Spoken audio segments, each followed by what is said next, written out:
ahidu maina sirna akibun tayasi tahiru mutayirno taybu sayyidu rasulun nabiyyu rasulur rahmati kaymun jabir mutafil mukafil rasul manhimi rasulur rahmati kaymin lil mudazzir muzamilo abdullah habibullah safiullah najiullah kalimullah katman be katmu ala e dono mi da proclama kasikama jote se ko bale ala e dono mi da proclama kasikama jote se ko bale aha ala e sama mi da ulala kasikama da tefo ala e wara mi da kumo bayala kama ala e jege mi da batila sege kama boso de oto yela ala e ale da qur'an kalan kama fama ala e ale da wajulo kele kama ala e ale da nashi bode kama fama ala e ale da qur'an kalan kama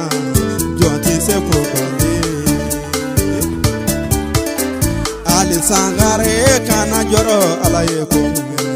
jonti se ko bale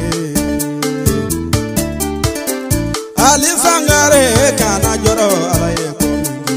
jonti se ko bale Ali daramani wolode kana joro alaye ko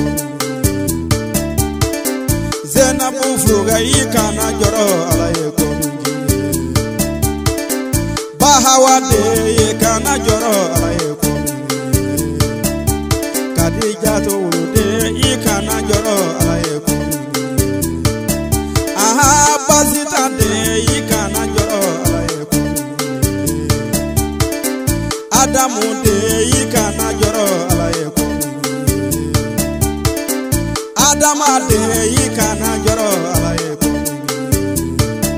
Walaye fada de kana joro alaye ko jote se ko alaye dono mi da ulala kasikama jote se ko alaye dono mi da proclama kasikama jote se ko nebe alimi ma nana bade abarola tena nana shinge abarola Wakaribe makare barola Ali dona ekwale kalana Ali dona angulo bulu Aye kalando gedo ila konona Okuntiga baraye Ali nana pama kwa sigila Ali nana ekwale sirala Aye kalando ke pama kwa sigila Okuntiga baraye Ali bora ekwale kalana Ali labana prone kalana Ali debe adisa kalana Ali kera kurane tigi ala ego mina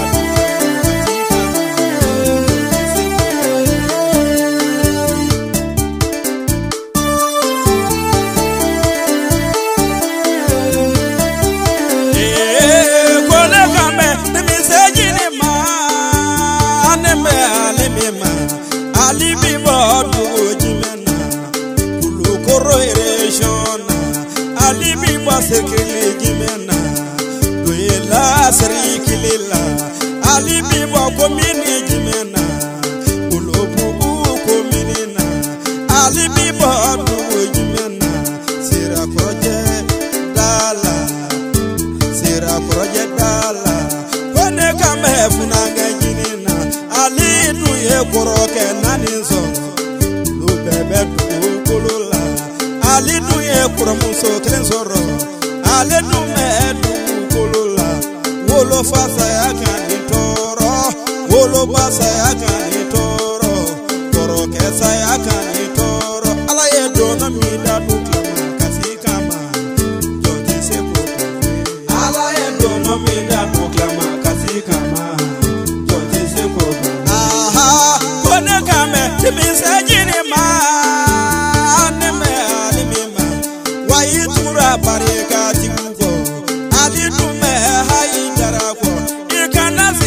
moro jubunya ikana sira kwa maso moronya kana sira fade jubunya kana sira balima jubunya kana sira janyo jubunya ikimiri siri fikaina oya benda ngawi balila oye toro ula hayi daraga oye nyanu benda siri fika ala endono mida tukama kasikama joti seko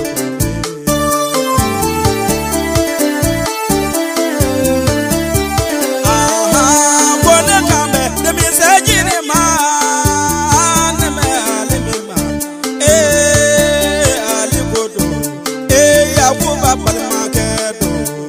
usmani palmakedo tugoba palmakedo la vie palmakedo abubakari palmakedo yahaya palmakedo wakadijatu palmakedo aha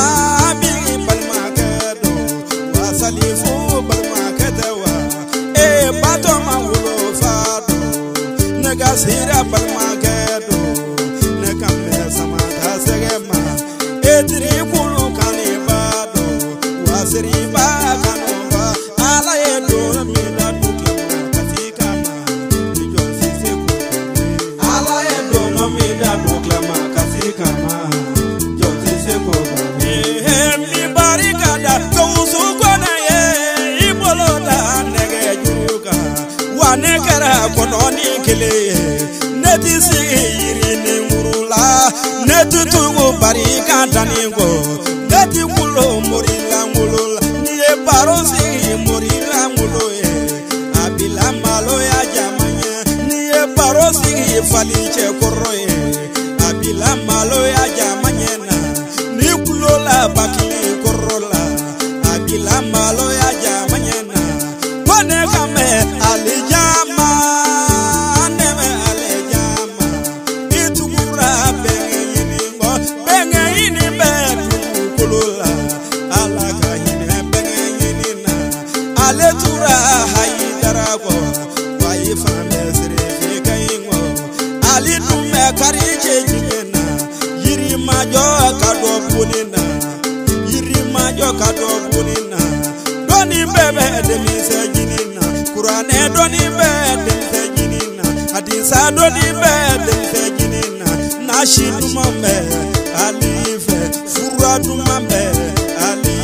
ushula du mambe nega alife kone kame ali sangarima nana magare debeda ibora daramani make pakiluye ibora amba hawamina ade make yere to maliye iga fengane bubakare ne bimira enyona chamana ne bimira bamako kaola ne bimifa ukanu bau ala ego no minda buklama kasikama joti seko kare aha kone kame bro soloma ali kera dangala baye dangala tize mwosima cheni mara dangala la ifana dume dangala ka keledo dangala ka kele kechogo manye ali kera dangala ye ne manyi ne gada dogo dado sangarego morija denigelego ne manyi ne doila bayini ne manyi ne goroka ugana gamago ne manyi ne mori bokulugo fana ka ugana gamago ne manyi ne kanu banyuma ala edo no mida duklama kasikama joti seko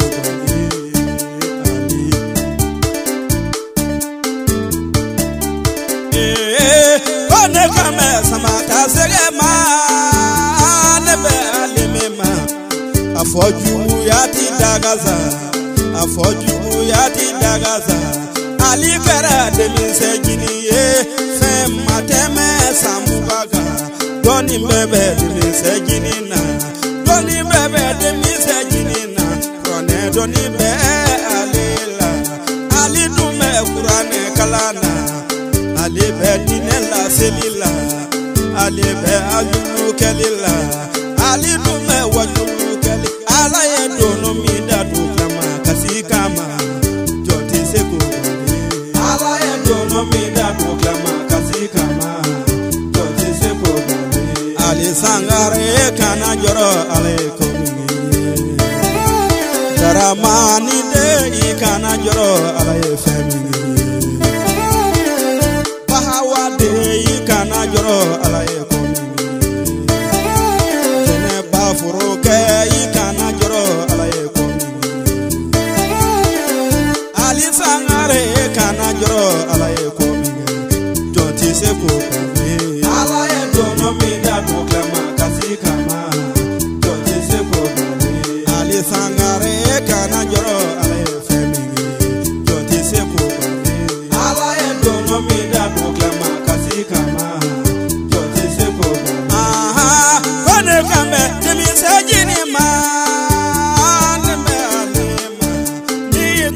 jamanye maye sika ke sabali bagaye ni kara jamanye maye sika ke sabali bagaye ikimiri ala kirala kira kuye sabali tiye kira kuye mubaga oye nyanu beda ala kira oye toro beda ala kiraga itubura sajaja ko sedina sajaja ko itura etomo nyuma ko kibisenda alisenona alimi he badri kelega alimi he huneni kelega mogo chama be misrila usabu he badara ale machama dume koloshi minena usabu he badara ale